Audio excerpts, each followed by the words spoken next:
The rifle was already broken down and laid across the towel when Sylvia Fairweather heard the two lieutenants deciding what she was. "Signals attachment," one of them said, reading off a clipboard by the door of the equipment tent. "Some kind of intercept specialist. They want us to babysit a radio girl through the Valley Op." "Great," the other said. "So she sits in the truck." Sylvia didn't look up. She fit the bolt back into the receiver, felt its seat, and set it down again. Her hands moved the way a person ties their own shoes. No thought in it. No waste. Outside the tent, the dry steppe wind was pushing grit against the canvas in long, hissing waves, and somewhere past the vehicle line a generator coughed and caught. She had heard herself described in a dozen ways since she arrived at the forward camp 3 days ago. Radio Girl was the gentlest of them. She wrapped the towel, tied it, and stood. And when she came out into the flat white afternoon light, the two lieutenants stopped talking and watched her walk to the wire without knowing why they felt they should. By tomorrow, every man in this camp would know exactly where the shot came from, because she would tell them. And by the day after, they would be arguing about whether what she'd done was even possible. She didn't know that yet. What she knew was the wind and the distance to the ridgeline and the way the ground fell away east of the camp into a dry riverbed that nobody had walked in a month. She checked the tension on the wire fence out of habit as she passed it. It was slack. She noted it and kept walking. If you're the kind of person who stays for the part where a room full of people who were sure about someone find out they were wrong, stay to the end of this one. Because there's a moment near the finish where a man who called her a radio girl has to stand up in front of everyone and find out he can't say a word. And I want you to see his face when it happens. Subscribe, tell me what city you're listening from, and settle in. The steppe went on in every direction like a thing that had been ironed flat and left to dry. This was high country without being mountains. A great tilted table of scrub and gravel and yellow grass, cut by riverbeds that only ran when it rained and stayed empty the rest of the year, which was most of it. The camp sat on a low rise because a low rise was the best you got out here. Wind came off the west with nothing to slow it for 200 miles, and by afternoon it carried enough grit that men learned to eat with their backs to it. Sylvia had grown up on flat land, too, though wetter. Her grandmother's place had been a stretch of low delta country where the family ran a small commercial operation catching and selling river fish, and where a girl who could not sit still was put to work early. It was her grandmother who taught her to shoot, though not for anything to do with the army and not for sport. It was for the birds. "Cormorants," her grandmother had said the first time, handing her a battered rifle that weighed almost as much as she did. "They sit on the far poles and they wait for us to bring the nets up and then they rob us blind. You're going to move them.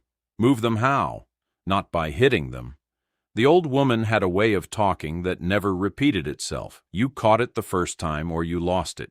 You hit the pole a hand's width under the bird's feet. He feels the wood jump. He doesn't know what did it, so he can't learn to ignore it. A bird you frighten with a near thing stays frightened. A bird you actually hit teaches every other bird to watch you. She'd tapped the girl's sternum. Anybody can hit a thing. The trade is in choosing the thing next to it. That first summer, Sylvia had learned the far poles at 100 yards, then 200, over water that threw the light up into her eyes and wind that came sideways off the gulf and changed its mind twice a minute.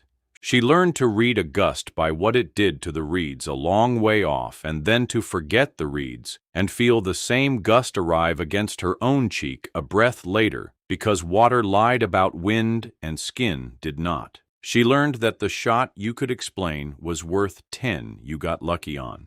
By the time she was grown, she could put a round into a fence post at 400 yards in a crosswind and tell you, before the splinters flew, exactly how far the bird above it would jump. The Army found her the way the Army finds people like her, late and by accident, and then all at once. She had gone in as support because support was the door that was open. She had let them file her under whatever they wanted. She had learned over 11 years that the fastest way to a clear shot was to let people believe you couldn't take one, and she had stopped minding. There was a man named Errol Whitlock she still owed, and she did not like to think about him, which was how she knew the debt was real. He had run the fish operation 2 docks down from her grandmother's, back when Sylvia was 19 and the old woman was sick and the season had failed. Whitlock had carried her family for a winter, advanced them ice and fuel and net repair against a catch that might not come, and never once written it in a book where anyone could see it, never once mentioned it after. The catch had come the next year. Sylvia had left for the army the year after that with money in her pocket and every intention of driving back down to the coast and putting the whole sum in Errol Whitlock's rough hand and saying the thing you were supposed to say. She had the money within 3 years. She was 31 now. She had never gone. She told herself it was distance. It was not distance. It was that Whitlock had done the thing without a ledger, and to come back and pay him was to turn it into a transaction, and some part of her had decided that walking in with cash would be an insult to the size of what he'd done, which was a very fine and very convenient reason to do nothing for 11 years. She knew that too. She kept the money in a separate account and did not touch it, and every so often at a bad hour his face came up, heavy, unbothered, faintly amused at her, and she put it back down. The step was a long way from the coast. That was the other thing she told herself. Master Sergeant Denard Ashby ran the operations tent, and he had decided about Sylvia Fairweather roughly 40 seconds after meeting her, which was that he had no idea what she was and intended to find out before he trusted her with anything. He was a big, deliberate man who had been in 22 years and had watched the service send him a great many people who were exactly what their paperwork said, and a small number who were not, and he had learned that the second kind were worth more than a truck full of the first if you could spot them, and that spotting them was the whole job.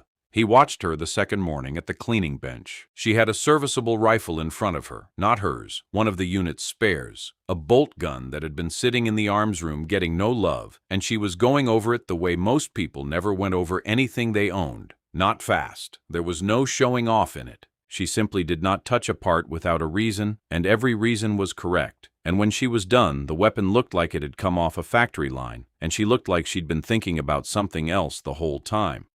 "You shoot that or just clean it?" Ashby asked. "Little of both. Says here your signals. Says a lot of things." She held the bolt up to the light, sighted down it, set it down satisfied. "Paper's cheap." He almost smiled and didn't let it out. "There's a range behind the motor pool. Nobody uses it." "I noticed." She didn't ask permission, and he didn't offer it, and that was the whole conversation. But Ashby went back to his tent and pulled her file and read past the first line, which was more than the 2 lieutenants had done, and what he found there did not match the phrase "radio girl" at all. He didn't tell anyone. He was a man who liked to hold a card until it was worth playing. The one who made a project of her was a staff sergeant named Cutter Bragg, and Bragg was loud in the specific way of a man who was genuinely good at his work and had decided a long time ago that being good was the same as being right about everything else. He ran the unit's designated marksmen, and he ran them well, and he had taken one look at a signals attachment being handed range time and decided it was a joke at his expense. "Hey, radio," he called across the mess the third evening, loud enough for the whole tent. "You lost? Comms tent's the one with all the little antennas. This is where the grown-ups eat." A few men laughed because he was senior, and it's easy to laugh at the senior man's joke. Sylvia looked up from her tray, unbothered, and considered him for a second. "I found it fine," she said. "I just followed the noise." That got a bigger laugh, and it was at him, and Bragg's face did a thing before he covered it. He was not used to losing the room. He filed it, the way men like him do, and Sylvia went back to her food, and Ashby, 3 tables down, saw the whole exchange and wrote another private note.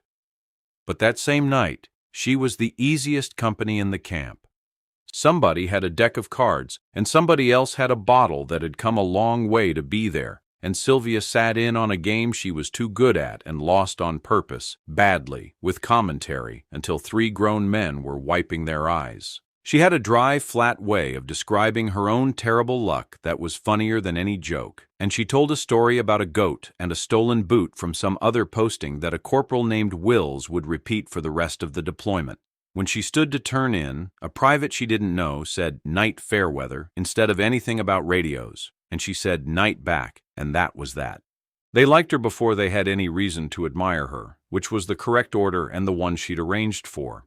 A mechanic named Odell fixed trucks at the far end of the motor pool and did not care about anyone's rank or paperwork, and it was Odell who saw the thing he couldn't explain. She'd wandered over one slow afternoon while he was fighting a seized bolt on a suspension arm, cursing it, rounding the head off. She watched for a minute, then held out her hand for the breaker bar. He gave it to her mostly to see what she'd do wrong. She didn't set it on the bolt. She set it a few degrees off, braced the far end against the frame rail, tapped it twice with the heel of her hand to feel where the whole assembly wanted to move, and then leaned, not hard, not a heave, just a long, steady load into the exact place the metal had told her it was weakest, and the bolt cracked loose with a sound like a knuckle. "There," she said, and handed it back. "How'd you?" Odell started and stopped, because he didn't have the words. It wasn't strength. He was twice her size, and it had beaten him for 10 minutes. It was that she'd found the one angle where the thing gave, the way you'd find a door in a dark room by feeling the draft. He watched her walk off and stood there holding his own breaker bar like he'd never seen it before. "Huh," he said, to nobody. The crisis came in the middle of a sentence.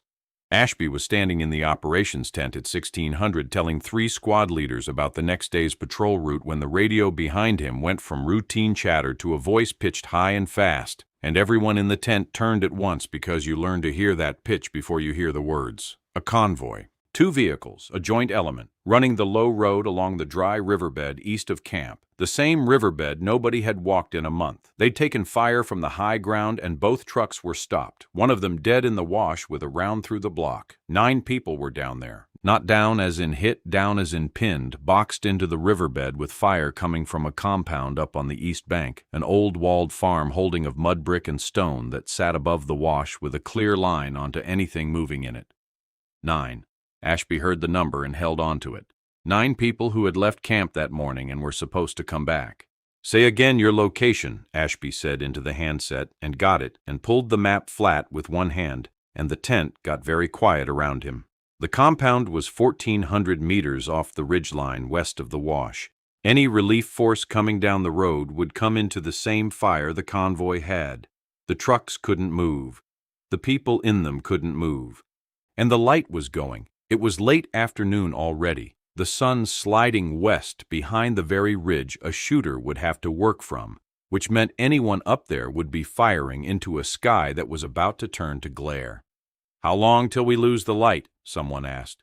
90 minutes, Ashby said. "Maybe less." 9 people, 90 minutes. He was already moving toward the flap.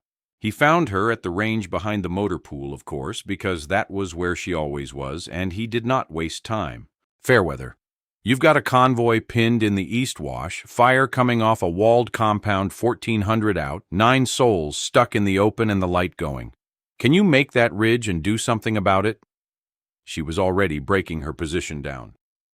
"How many shooters in the compound?" 2, maybe 3. Enough." She looked west, at the ridge, at the sun sitting a hand above it, and Ashby watched her do a piece of arithmetic he couldn't see. Then she looked at him, and he had to say the thing, and he made himself say it plain. "I read your file 3 days ago," Ashby said.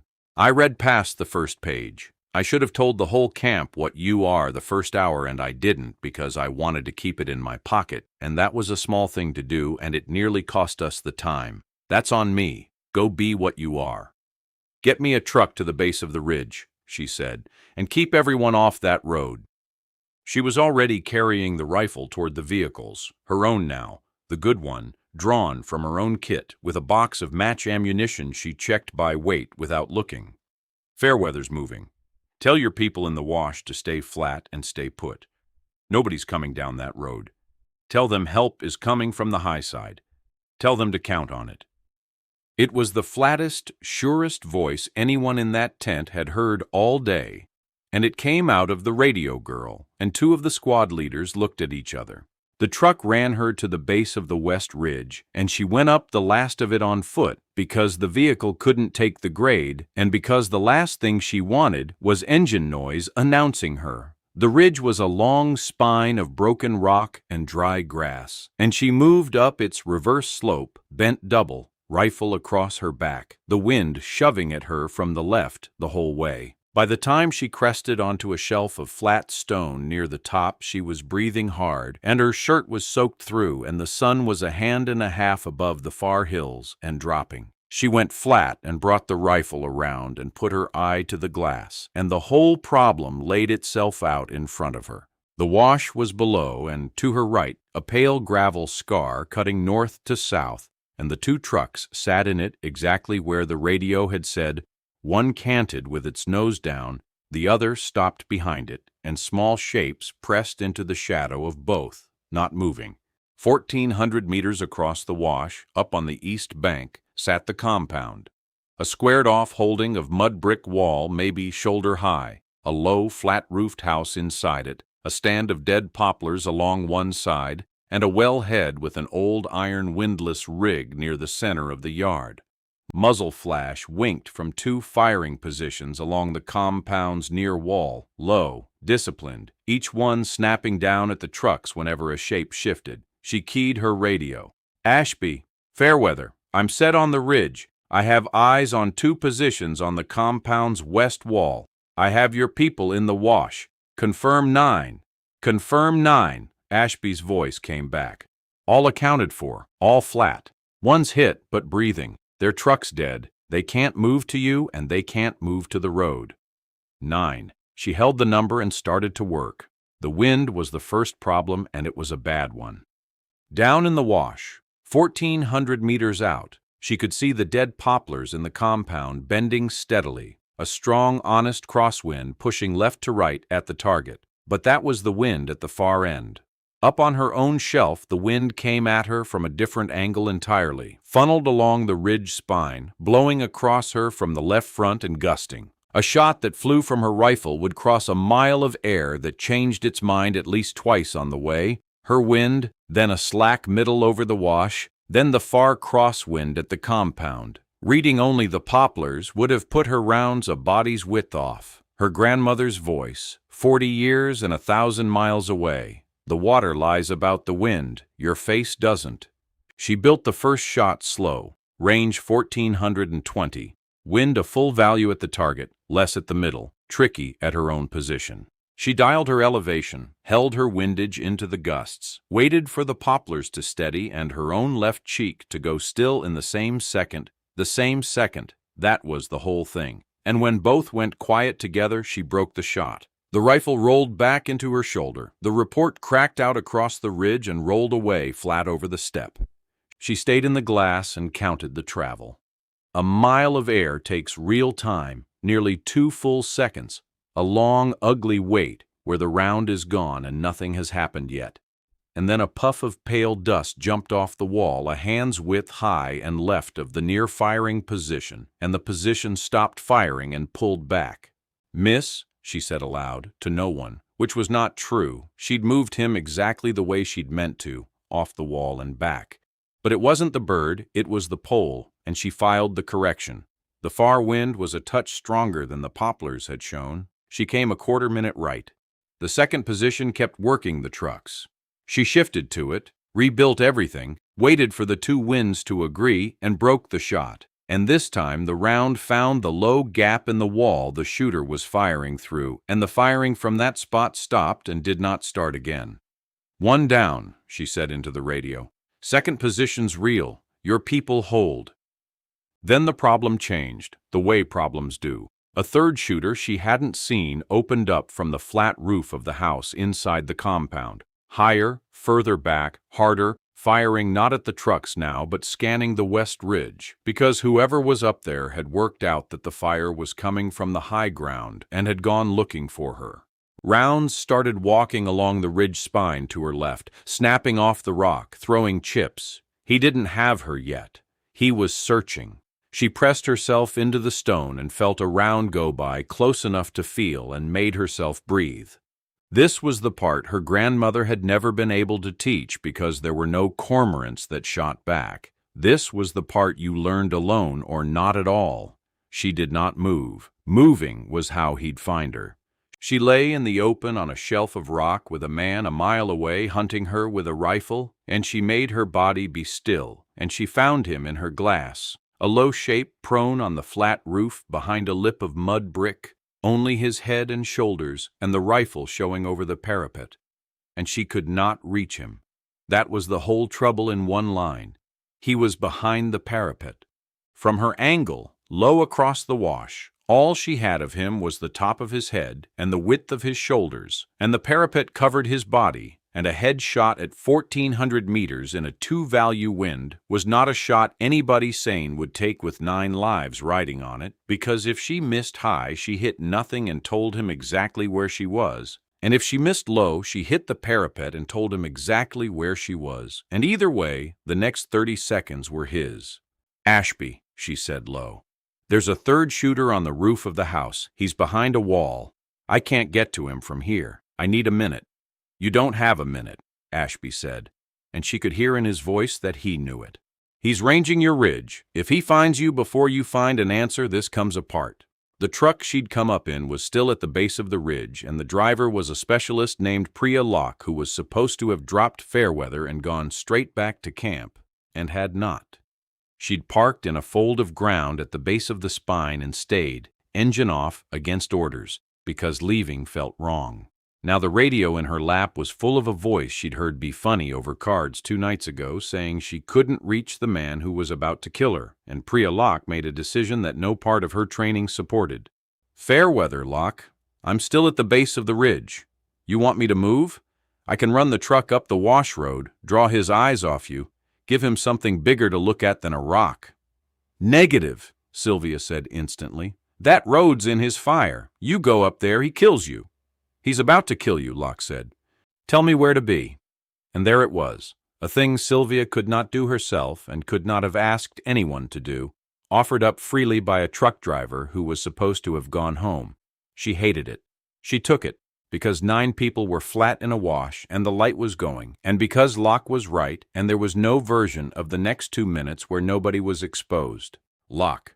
Bottom of the wash road, not up it. Roll to the first bend and stop, doors toward me, and get out on my side of the truck and put the engine block between you and that compound and do not move past the fender. You draw his eye, you do not give him your body. Say it back. First bend, stop, out on your side, engine block between me and the compound. Don't pass the fender. Go on my mark. Not yet."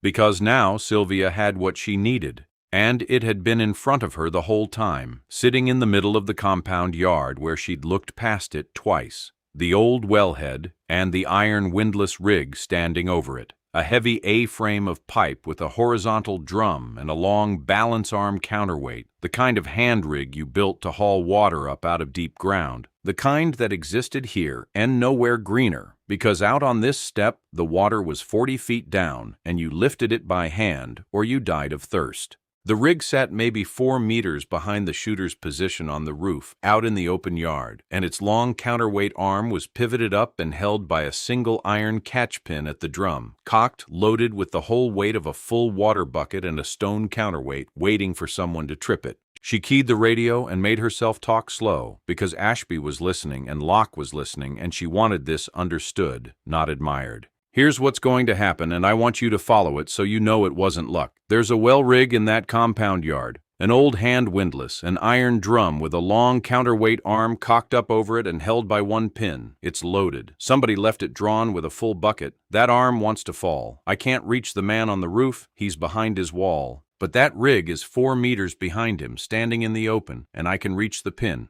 "You're going to," Ashby started.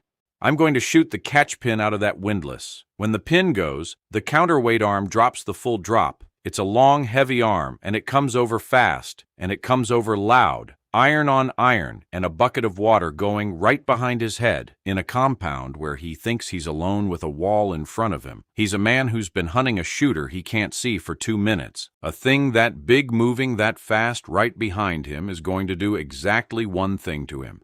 It's going to put him up. He's going to come off the deck and turn to it, because you cannot not turn. Nobody can. And when he comes up, he clears his own wall. For about a second, he's a whole man standing in the open instead of a head behind brick. That's my shot. I don't take the man. I take the pin, and the rig takes the man off the floor, and then I take the man. There was a silence on the radio. That's a shot at a pin the size of your thumb, 1,400 out in that wind, Ashby said. And then a second shot on a target that's up for 1 second. 2 shots, Sylvia agreed. The first one's the hard one. If I miss the pin, I've told him where I am and we're done, so I'm not going to miss the pin. She settled behind the glass. Her grandmother, on a dock, a lifetime ago. Anybody can hit a thing. The trade is choosing the thing next to it. She had spent her whole life not shooting the bird. Lock, on my mark, roll to the bend. When his head comes up to your truck, that's the same second I trip the rig behind him. He can look at you or look at the noise, but he can't look at both, and either way, he's off that floor. Ashby, tell your 9 to stay flat 1 more minute. 1 more minute. Copy 1 minute, Ashby said, and his voice had gone quiet in a new way. She built the shot on the pin, not the man, the pin. A thumb of black iron holding a cocked arm, standing bright against the pale yard in the low sun. Range 1,420. The far crosswind steady in the poplars, her own ridge wind gusting across her from the left front, on and off, on and off. She dialed it. She held for the far wind and waited on her own. The sun was almost on the hills now, and the whole compound had gone gold and long-shadowed, and the pin threw a little shadow of its own that she used to find its exact edge. Lock, mark, roll. Down at the base of the ridge, an engine turned over and a truck pulled out of its fold and rolled up toward the first bend of the wash road, into the open, into the compound's line of fire. And it was the loudest, bravest, stupid thing anyone did all day, and Sylvia could not watch it because she was watching a pin. The wind on the poplars steadied. She felt her own cheek go still in the same instant. The same instant. The 2 winds agreeing for 1 breath, the way they used to over gray water when she was a girl. And in that breath, she broke the shot. The rifle rolled. The crack went out over the step and rolled away. And then the wait, a mile of air, 2 full seconds, the round gone and the world holding still. Locke's truck rolling into the bend, the shooter's head starting to turn toward the engine noise. 9 people flat in the gravel, the sun on the hills. Nothing happening yet. Nothing happening yet. The pin jumped out of the drum in a spark of struck iron. For a quarter second, nothing. Then the long counterweight arm came over, the whole cocked weight of it letting go at once, iron drums spinning, the arm sweeping down and over fast, and the full bucket swinging and the whole rig ringing like a dropped bell in the stone yard, right behind the man on the roof. And he came up, exactly the way a body cannot help coming up when something that size moves behind it. He came off the deck and spun toward the noise, up onto his knees and then his feet, clear of his own parapet, a whole standing man against a gold sky with his back half to her, and Sylvia was already on him. She did not rush it. She had 1 second and she used a piece of it. She held her wind and she broke the second shot clean, and a mile away, the standing man went down off the roof and did not come up, and the compound went silent, and the only sound left on the whole step was the iron rig still swinging and ringing itself slowly to a stop in an empty yard. Ashby, Fairweather, her voice came out level and small and used up. 3 positions down, compound's quiet. Get your recovery element down that road. It's clear now. Tell Locke to back off the bend. Good work. She can stop being brave. Copy, Ashby said, and it took him a second to get it out. Copy all. Recovery's rolling. Fairweather, 9, still 9. You held all 9. She lay on the rock and did not answer for a moment. 9. She let the number down easy, like setting a full thing on a shelf. Copy 9, she said. Fairweather's coming off the hill. Down in the wash, the recovery trucks came in fast and clean, and the shapes that had been pressed flat in the gravel for the worst hour of their lives started to move and unfold and stand. and one of them was a staff sergeant named Marcus Reeves, who had a round through his side and had spent the last hour keeping pressure on it with a rolled glove and telling the man next to him about his boy's birthday, which was in 4 days and which he was now going to see. They brought the wounded up to the aid station at camp in the last of the light, and Sylvia came down off the ridge in Locke's truck. Locke, who did not say anything the whole way back and gripped the wheel a little too hard, and finally said, near the wire, "I've never done anything like that." And Sylvia said, "I know. Don't make a habit of it." And Locke laughed once, shakily, and that was the whole conversation. Sylvia went to the aid station because she wanted to see the wounded man's face, because a number was a number until it had a face. Marcus Reeves was gray and taped and awake, and when she came in, he looked at her a while and then said, "You're the one on the hill." "I'm the one on the hill." "Am I going to make it?" he said. Not scared, just wanting it straight, one professional to another. "Give it to me flat." She looked at the medic's face over his shoulder, and the medic gave her the smallest nod, and she gave Reeves the flat truth because he'd asked for it flat. The round missed everything that matters. You lost blood, and you'll feel it for a month, and you're going to be fine. You're going to that birthday. How'd you know about the birthday? Whole camp heard you on the net telling Voss about it while you bled. She almost smiled. 4 days. Buy the kid something good. His hands did the close, careful work then. She watched him fish a phone out of the bag they'd cut off him, hands shaking, and get it lit and start a message to a number saved as home. And she stepped out to give him the room, because the hands that had shot a pin out of a windlass an hour ago were the same hands, and right now his mattered more. It went the way these things go. The report went up the chain, and the chain sent someone down to make sense of it, because a signals attachment putting 3 shooters down at 1,400 meters to save a pinned convoy did not fit any form the Army had, and forms that don't fit make senior people nervous. The someone was a review officer named Captain Hollis Thorne, and he arrived 2 days later with a folder and the particular flat courtesy of a man whose job was to find the thing that hadn't been said. He set up in the operations tent, and he called Sylvia in, and he had her file open in front of him and the incident report next to it, and he could not get the 2 documents to be about the same person. "Sergeant Fairweather, your MOS is listed as Signals Intelligence, Electronic Warfare Support, Intercept, and Direction Finding."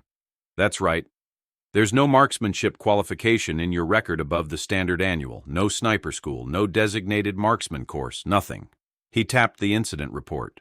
"And this says you made 3 shots at 1,400 meters in a crosswind, including, and I want to read this back to you because I want to make sure it's not a typo, including severing a mechanical catch pin to actuate a well windlass as a means of exposing a defilated target." He looked up.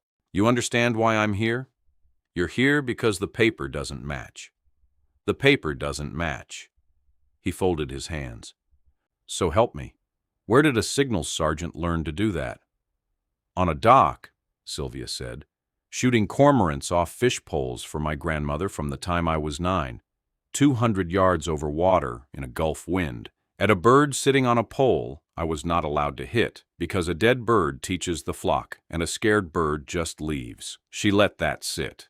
The Army tested me once, early, at a range day, informally. A master sergeant who's since retired wrote me up for a course. The paperwork went into a drawer and got lost in a transfer, and I never chased it, because chasing it meant leaving a job I was good at to go be filed under something flashier, and I liked being underestimated. It's the most useful thing a person in my line of work can be."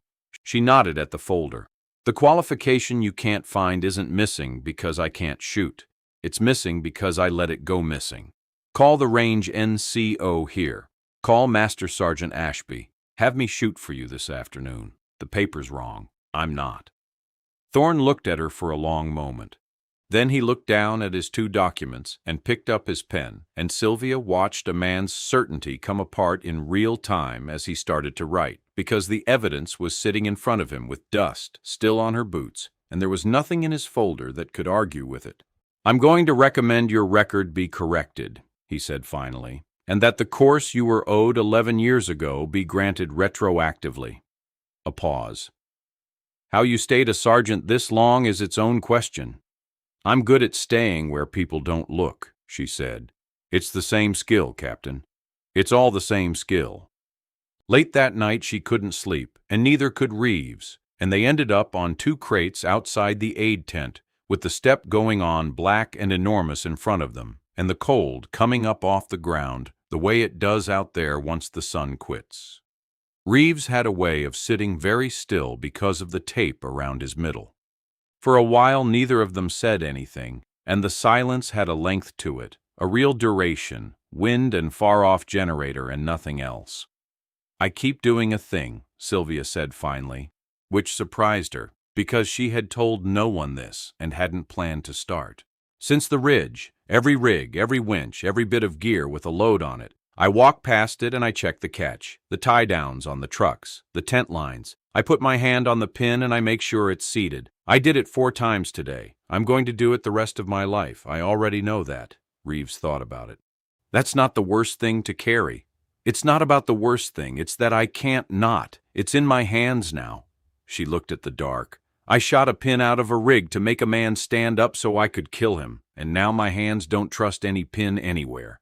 They want to check all of them. Fix the one I used, I guess, since I can't. That was the closest she'd come, and she heard her own voice go rough on the last of it, and she let it, once, in the dark, where only Reeves could hear. 9 of you were flat in that gravel because a rig held a load right, so now I check every load. It's stupid. It's not stupid. Reeves was quiet a while. Can I tell you the thing you're not saying? Go ahead. You think you got lucky. You think the rig being cocked was luck, and the wind agreeing was luck, and me not bleeding out was luck. And if any of it had gone the other way, you'd have 9 dead and it'd be your shot that told them where you were. You're checking every pin because some part of you thinks the one you needed shouldn't have been there. He shifted, careful of the tape. But you didn't find that rig by luck. You looked at that yard 3 times, and the 3rd time you saw a tool nobody else would have seen a use for, because you're the only person on this base who spent their whole life shooting the thing next to the thing. That's not luck. That's the whole of who you are, working right when it had to. Luck is what people call it when they can't see the years that went into it. He looked over at her. You didn't get lucky. You got here. Different thing. Sylvia didn't answer for a while. Out on the step, something small moved and went quiet. Yeah, she said finally, low. Maybe. No, maybe. I've got a birthday in 2 days because you spent 30 years learning to see a windlass. Say it plain. I got here, she said. And then, because he'd earned it, thanks, Reeves. See, he said, was that so hard? She sat with Errol Whitlock for 3 nights before she did anything about it, and then on the 4th night she did the thing she had avoided for 11 years, and nobody handed her the reason. She just ran out of ways to keep not doing it. It happened because of Reeves, in a sideways way.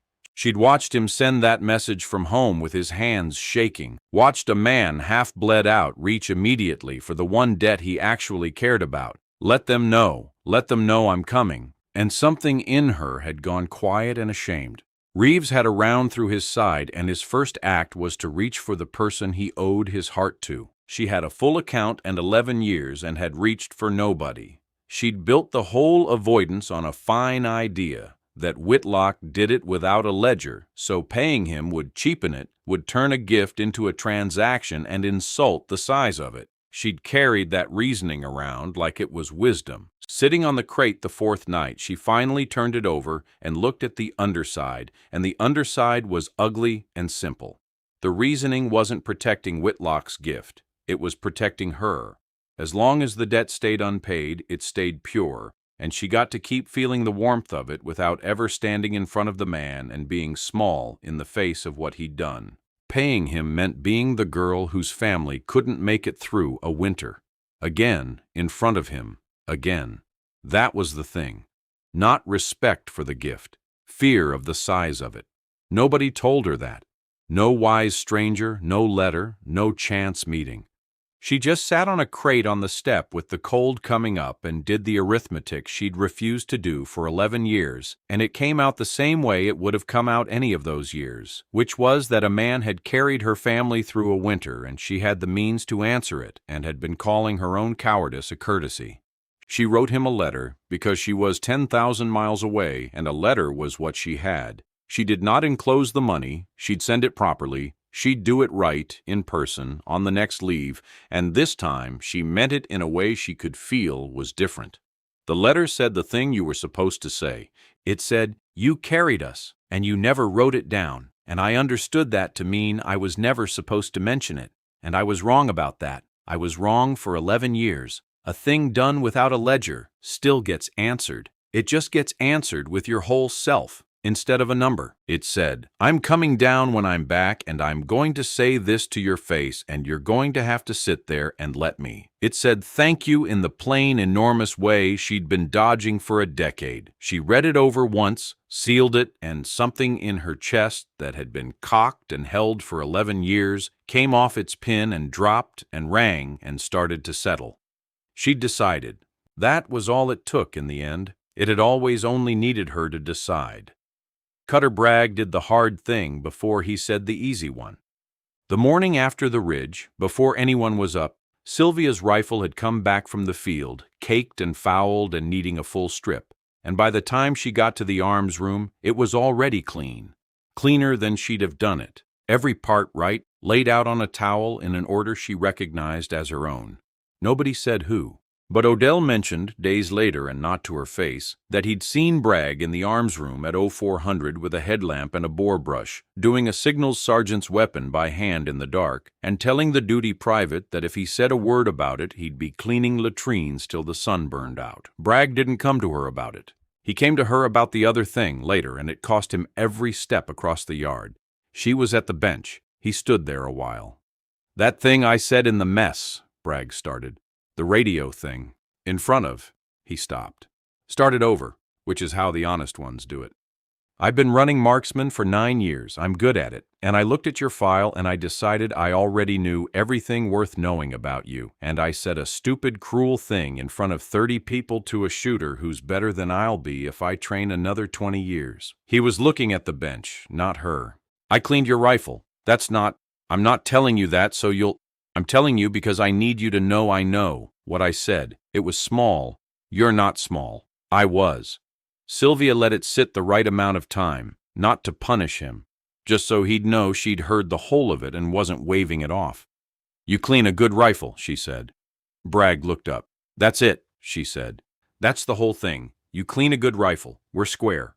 He nodded once, and his throat worked, and he went back to his marksman, and neither of them ever mentioned it again, which was exactly how both of them wanted it. The letter that reached her a week later was not from anyone in the Army, and it undid her worse than any of it. It was from a woman named Denise Reeves, Marcus's wife, and it had traveled a long way to get to a forward camp on the steppe, and it was written in a round, careful hand on paper that had been folded and unfolded a few times before it was sent, like she'd started over. It didn't have a single military word in it. It didn't say convoy or compound or engagement or defilade. It said, "They told me a woman on a hill kept my husband alive.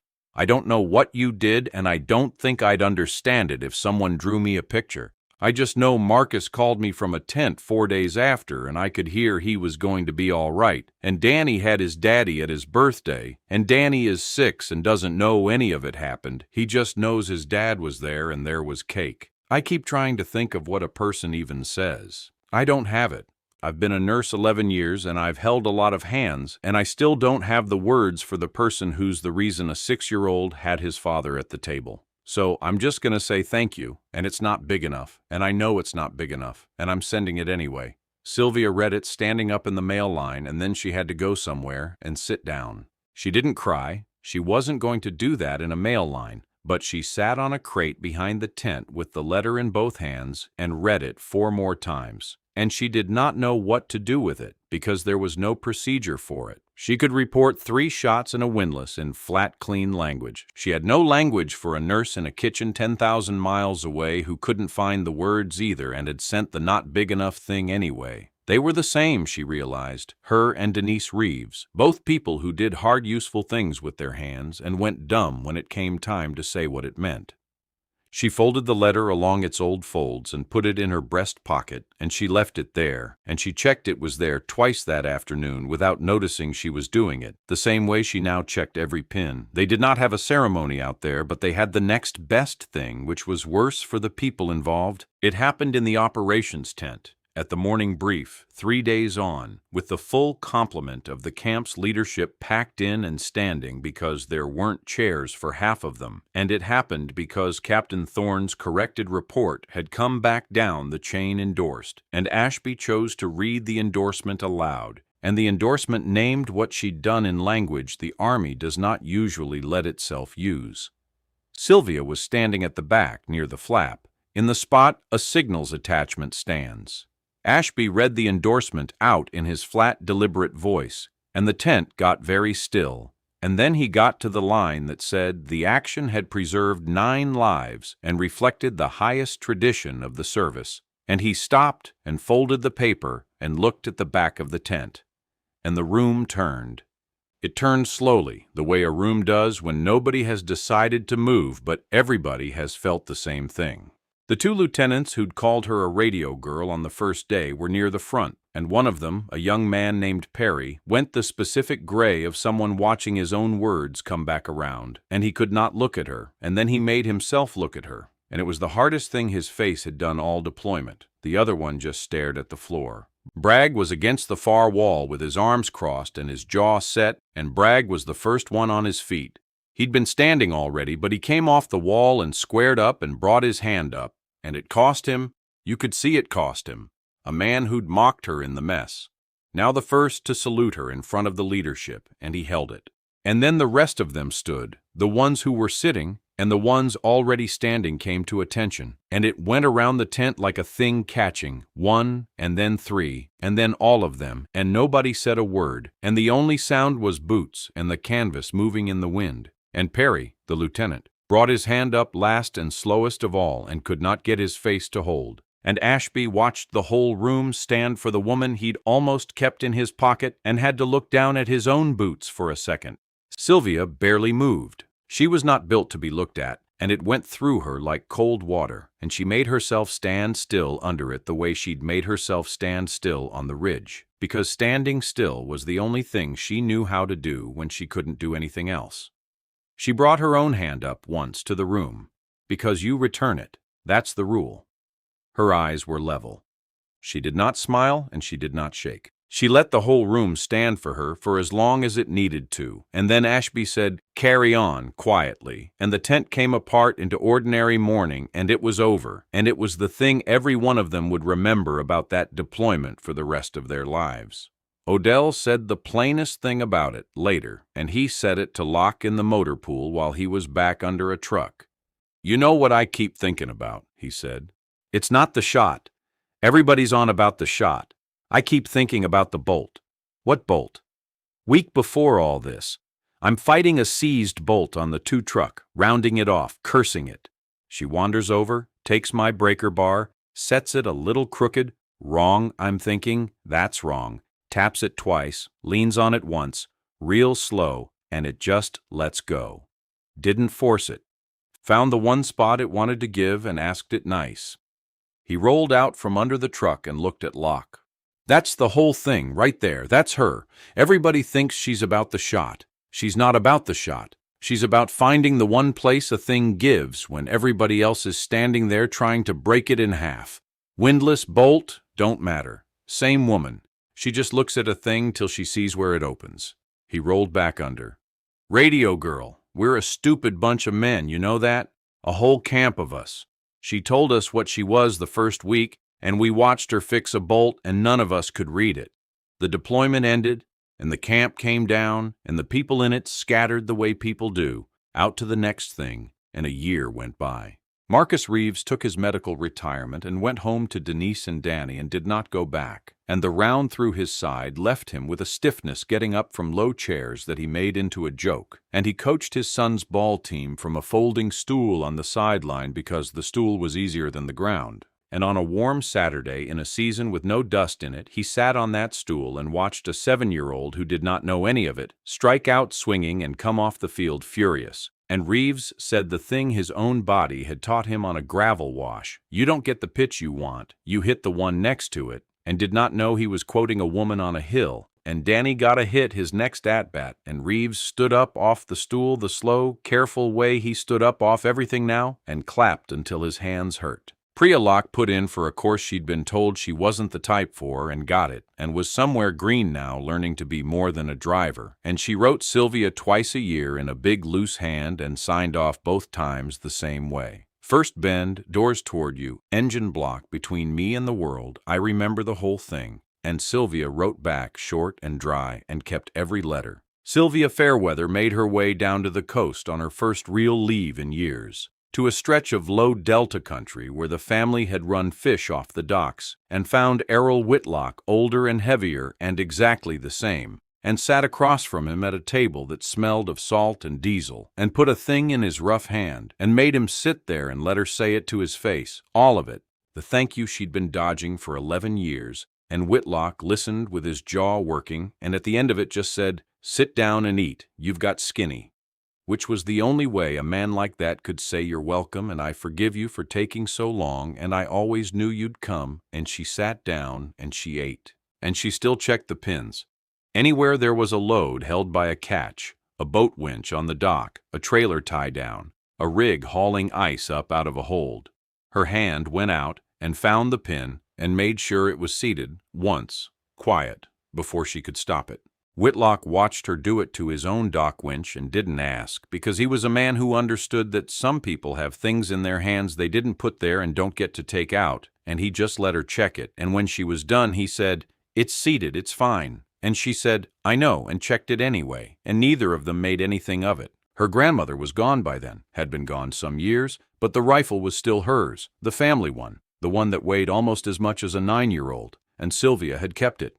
She took it out to the far poles one gray morning with the Gulf wind coming sideways, and the light throwing up off the water the way it had when she was small, and there were cormorants on the far poles robbing the nets, patient and unbothered and sure nobody could reach them. She lay down on the old dock with the old rifle, and read the wind off the reeds a long way off and then off her own cheek a breath later, and she waited for the two to agree, the way they used to, the way they had over a mile of steppe air with 9 lives in the balance. And when her face went still in the same second the reeds did, she broke the shot, and the round jumped the pole a hand's width under a cormorant's feet, and the wood kicked, and every bird on every pole came up off the wood at once, and wheeled out over the gray water without one of them harmed, scattered and screaming and alive, and the far poles stood empty in the wind. She stayed down a while after, cheek on the old wood, level-eyed, breathing easy, the empty poles standing black against the light. Then she got up and slung the rifle and walked back up the dock the way her grandmother had, checking the winch pin on the way past without thinking about it, at peace.